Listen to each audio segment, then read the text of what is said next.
अगर हम आपसे ये सवाल पूछें कि भारत के पहले प्रधानमंत्री का नाम क्या था, तो आप यही कहेंगे कि देश के पहले प्रधानमंत्री पंडित जवाहरलाल नेहरू थे। भारत के छोटे से छोटे स्कूल और बड़ी से बड़ी यूनिवर्सिटी के छात्र यही जवाब देंगे, क्योंकि बचपन से ही भारत में स्कूल की किताबों में यही इतिहास पढ़ाया गया है। आपकी कोई गलती नहीं है, लेकिन यह बात पूरी तरह सच नहीं है। सच यह है कि पंडित जवाहरलाल नेहरू से भी पहले भारत की पहली आजाद सरकार के पहले प्रधानमंत्री नेताजी सुभाष चंद्र बोस थे। शायद आपको इस बात पर यकीन नहीं होगा, लेकिन इसमें आपकी कोई गलती नहीं है। आजाद भारत में सरकारों ने कुछ खास किस्म के इतिहासकारों को ही मान्यता दी और इन इतिहासकारों ने भारत के इतिहास से जुड़ी बहुत सारी महत्वपूर्ण घटनाओं को आपसे छुपा लिया।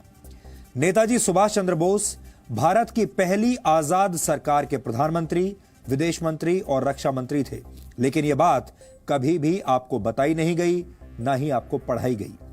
भारत सरकार ने आज एक बहुत बड़ा फैसला लिया है।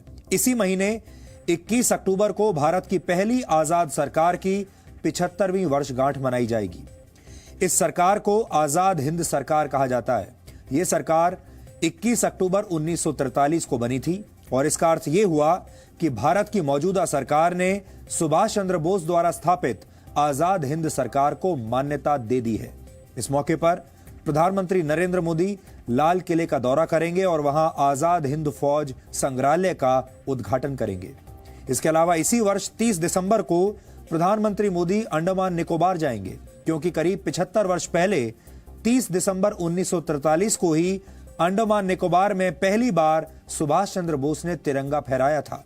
यह तिरंगा आजाद हिंद फौज का था और यह भारतीय जमीन पर आजादी की पहली निशानी थी। मौजूदा सरकार ऐसा क्यों कर रही है, इसके पीछे की राजनीति क्या है, यह सब कुछ तो आपने दिन भर न्यूज चैनलों पर होने वाली डिबेट्स में सुन लिया होगा, लेकिन कोई यह बात नहीं कर रहा कि नेताजी सुभाष चंद्र बोस के योगदान को हमारे देश में कमतर क्यों माना गया। आजाद हिंद फौज और आजाद हिंद सरकार जैसी उपलब्धियों को किनारे क्यों लगा दिया गया। ये सवाल आज गहरे विश्लेषण की मांग कर रहे हैं।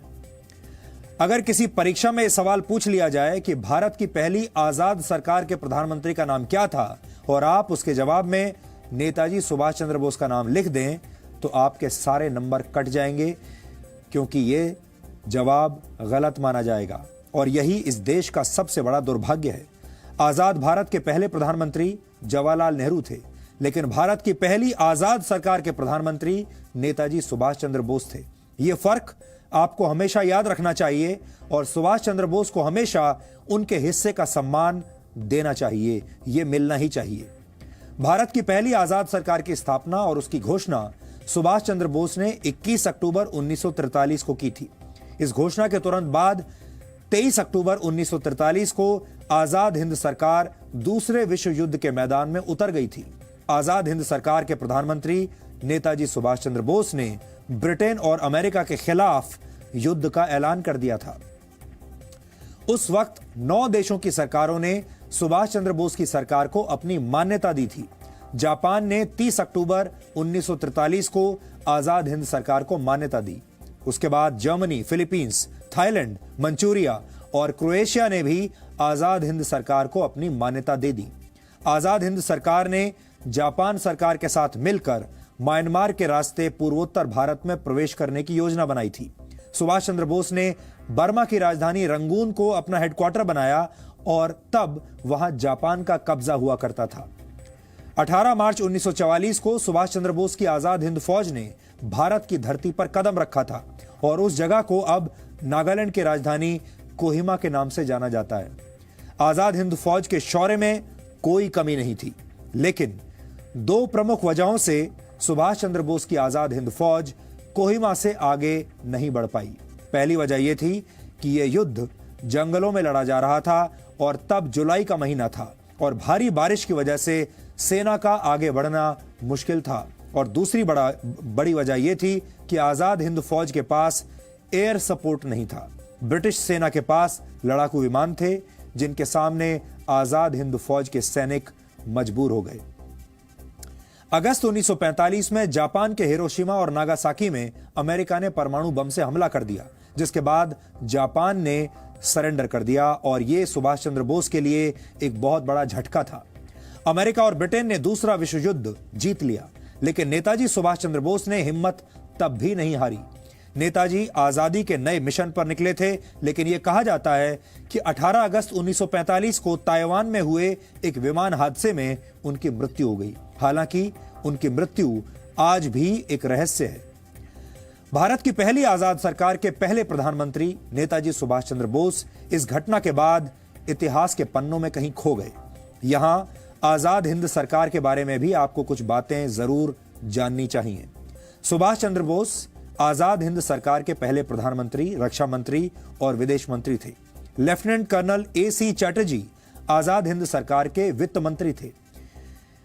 SA अय्यर आजाद हिंद सरकार के प्रचार मंत्री थे। रास बिहारी बोस को आजाद हिंद सरकार का सलाहकार बनाया गया था और इस सरकार की स्थापना करते वक्त नेताजी सुभाष चंद्र बोस ने यह शपथ ली थी कि ईश्वर के नाम पर मैं ये पवित्र शपथ लेता हूं कि भारत और उसके 38 करोड़ लोगों को आजाद करवाऊंगा। ये उनकी शपथ थी। आजाद हिंद सरकार ने यह तय किया था कि तिरंगा झंडा भारत का राष्ट्रीय ध्वज होगा। विश्व प्रसिद्ध साहित्यकार रविंद्रनाथ टैगोर का जन गण मन भारत का राष्ट्रगान होगा और लोग एक दूसरे से अभिवादन के लिए जय हिंद का प्रयोग करेंगे। नेताजी सुभाष चंद्र बोस की कथित मृत्यु के बाद भी ब्रिटेन और अमेरिका की खुफिया एजेंसियां पूरी दुनिया में उनकी तलाश करती रहीं। यह वो दौर था जब अहिंसा के पुजारियों पर लाठियां बरसाना अंग्रेजों का बहुत प्रिय शौक था, लेकिन सुभाष चंद्र बोस ने खून का बदला खून से लेने की नीति पर काम किया। यह सुभाष चंद्र बोस द्वारा छेड़ा गया रक्त रंजित संग्राम था, जिसमें अंग्रेजों की सेना के 45,000 से ज्यादा सैनिकों की मौत हुई थी। बर्मा की जंग में अंग्रेजों की सेना सुभाष चंद्र बोस के चक्रव्यूह में इस तरह फंसी कि ब्रिटिश सेना के 10,000 से ज्यादा सैनिक बीमारियों का शिकार हो गए थे। इस लड़ाई में अमेरिका की सेना के भी 3,000 से ज्यादा सैनिकों की मौत हुई थी और यही वजह है कि ब्रिटेन और अमेरिका की खुफिया एजेंसियां मिलकर सुभाष चंद्र बोस को किसी भी तरह से ढूंढकर सजा देना चाहती थी। अंग्रेजों ने उन पर हजारों अंग्रेज सैनिकों की हत्या के आरोप लगाए, लेकिन ये आरोप सुभाष चंद्र बोस के लिए किसी मेडल से कम नहीं थे। भारत में लाखों लोगों की हत्या करने वाले अंग्रेजों को सुभाष चंद्र बोस ने यह बता दिया था कि अहिंसा और शांति भारत की कमजोरी नहीं, भारत को हथियारों से जवाब देना भी उतना ही अच्छी तरीके से आता है। पहली बार तिरंगा एक आजाद सरकार के तौर पर नेताजी सुभाष ने 30 दिसंबर 1943 को इसी जगह पर फहराया था।